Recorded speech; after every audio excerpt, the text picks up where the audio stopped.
Have you noticed that the more time you spend within a certain group or within a certain system, the more likely you are to lose your individuality? And that speaks to a human component of sociability where we get lost within the systems that we belong to in order to survive and connect and form relationships.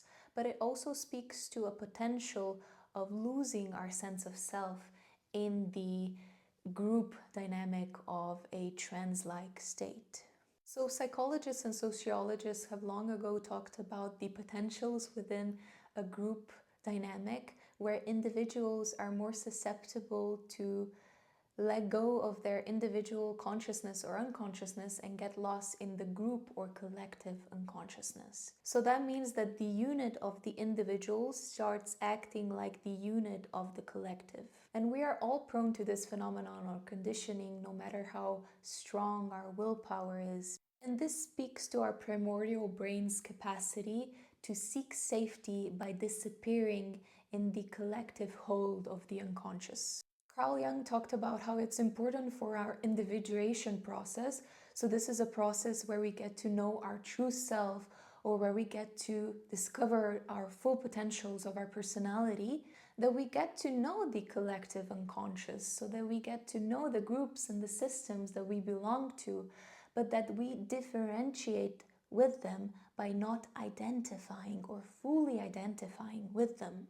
That means that we get to know humanity and ourselves through our needs of belonging and connection, but that we still embrace our own personal responsibility to keep our own individuality intact. So a way to do this is by observation, to see what parts of our groups or systems support our integrity and our personal development, and what parts of us get lost in the group dynamic and become regressive-like entities in which we start acting like people that we don't really agree with or want to become. So the bigger the system that we belong to, the bigger its collective unconscious. And the unconscious has a tendency to swallow us whole.